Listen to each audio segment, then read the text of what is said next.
నేను ఒకటే చెప్తున్నా, ఆమె మాట్లాడుకుంటా దయాకర్రావు గారిని బ్రతకనియరు అని మాట అంటారు. ఎందుకు బ్రతకనియరమ్మా? మీరు పొద్దున్న వేస్తే రైతు కళలలో ఒడ్లు ఇంకా మిల్లకు పోతలేవు, కాంటాలు అయితలేవు అని చెప్పినందుకు బ్రతకనియవా? రైతు బంధు వస్తలేదంటే బ్రతకనియవా? రుణమాఫీ రావట్లేదు ఇంకా రైతులకి రావాలని ధర్నాలు చేస్తే బ్రతకనియవా? పాలకుర్తి రాగానే పాలకుర్తి సోనాల దగ్గర పోయి 50 లక్షలు అమౌంట్ చేసింది. ఇప్పటిదాకా ఇచ్చిలా అండి?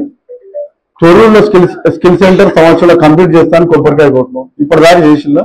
కానీ మీరు 3 సంవత్సరాలు 3.5 సంవత్సరాలు వేసిన తర్వాత మాకు కలిసి వచ్చే అంశం ఏంటంటే ఇక జీవితంలో ఎవరు కాంగ్రెస్ పార్టీకి ఇక్కడ పాలకుర్తి నియోజకవర్గంలో ఓటు వేయరు. ఇది మాకు కలిసి వచ్చే అంశం. భవిష్యత్తులో ప్రజా జీవితంలో ప్రజల మధ్యలో మీరు ఫెయిల్ అయ్యిండు.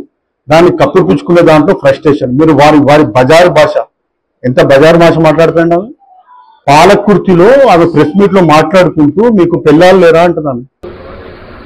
మా టిఆర్ఎస్ పార్టీ నియోజకవర్గ ఇన్ఛార్జి మాజీ మంత్రివర్యులు రాజకీయంగా 40 సంవత్సరాల అనుభవంతో మరియు 6 సార్లు ఎమ్మెల్యేగా మరియు ఎంపీగా గెలిచి ఈ యొక్క నియోజకవర్గమే కాక ఈ జిల్లాలోనే ఒక మంచి పేరు, గొప్ప పేరు కలిగిన దయాకర్రావు గారి పైన ఆమె చేసిన అవాకులు చవాకులు అంతా ఇంత కాదు. ఓ ఝాన్సీ రెడ్డి గారు మా దయాకర్రావు గారి కాలి గోటికి కూడా మీరు సరిపోరు. మీకేదో అమెరికాలో అక్రమంగా సంపాదించిన డబ్బులు ఉండొచ్చు, అమెరికాలో కంపెనీలు ఉండొచ్చు, ఏముండొచ్చు, కానీ మా దయాకర్రావు గారు జనాల గుండెలో చిరస్థాయిగా నిలిచిపోయే దేవుడు. ఏదో అనివార్య కారణాల వల్ల మీరు ఏడ్చి మీరు ఒక ఈ నియోజకవర్గ ప్రజలను ఏదో మభ్యపెట్టి ఏదో గెలిచిందని చెప్పి విర్రమీకి మాట్లాడితే ఖబర్దార్ ఝాన్సీ రెడ్డి, నువ్వేంటిది? నీ చరిత్ర ఏంటిది? అమెరికాలో నువ్వు చేసిన వ్యాపారాలు ఏంటిది? ఇక్కడికి వచ్చి చేస్తున్నది ఏంటిది? అమెరికాలో చేసిన అరాచకాలను, నీ యొక్క కుటుంబ అరాచకాలను బయట పెడితే నువ్వు పాలకుర్తి నియోజకవర్గంలో అడుగు పెట్టావు, ఈ భారతదేశంలో కూడా ఉండవు. ఎందుకంటే నువ్వు ఏదో ఆడ మనిషి కానీ మేము గౌరవిస్తూ 15-16 నెలలు మా దయాకర్రావు గారు సార్ ఆమె మితిమీరి మాట్లాడుతున్నది, ఓవర్గా మాట్లాడుతున్నది, మీకు అనగాని మాటలు అంటుంది. మేము ఊరుకునే ప్రసక్తి లేదు, మేము విజృంభిస్తాం. ఆమెను పాలకుర్తి పరిమళ నుంచి, భారతదేశం నుంచి పరిణామంగా వదిలిపెట్టమని అంటే గాంధీ గారు ఈ వేదిక పైన ఉన్న నాయకులందరికీ ఆగండి ఆగండి, వాళ్ళ ఆడలు చూద్దామని మా గౌరవ దయాకర్రావు గారు, దయాగుణం కలిగిన దయాకర్రావు గారు అంటే ఊరుకున్నాం తప్ప, కానీ మితిమీరి మసి చేస్తా పాలకుర్తిలో ఉండలేకుండా లేదా పర్వతగిరితోందా నీ తాత తరం కాదు, నీ జేజమ్మ తరం కాదు, రాబోయే ఎన్నికల్లో నీ సత్తా ఏదో చూంచు. స్థానిక సంస్థల ఎన్నికల్లో నీ గ్రామాలలో కాంగ్రెస్ పార్టీ వాళ్ళు నిన్ను నీ యొక్క కోడలి పరిపాలనను ఈసరిస్తున్నారు. నువ్వు మాటలు కోటలు దాటుతున్నావు. పాలకుర్తి పౌరుషాన్ని మేము కనుక ప్రదర్శిస్తే నువ్వు గర్భదాటలేవు. ఇప్పటికైనా ఈ యొక్క మాటలను వెనక్కి తీసుకొని ముక్కు రాసి మా యొక్క పాలకుర్తి నియోజకవర్గ ఇన్ఛార్జ్ అయినా దయాకర్రావు గారు క్షమాపణ చెప్పే బయటికి రావాలి. లేకపోతే మేము విజృంభిస్తే న్యాయపరంగా నీ మీద ఏదైతే మేము కేసులు కానీ ఏదైనా చేయగలిగితే నువ్వు పూర్వ అమెరికా పోయేదాన్ని అవాకులు చవాకులు పేర్చకు. నీకు దమ్ము ధైర్యం ఉంటే నీ యొక్క స్థానిక సంస్థ ఎన్నికలో నీ అభ్యర్థిని గెలిపించుకో. ఇంకా మాట్లాడింది అత్తాకూడలో పంచాయతీ తీసుకుంది. మీ పంచాయతీ మాకెందుకమ్మా, మీ ఆస్తి పంచాయతీతో మీరు చూసుకోండి. నీకు నీ కొట్టకన్న సమస్యకు విడాకులు తీసుకోండి.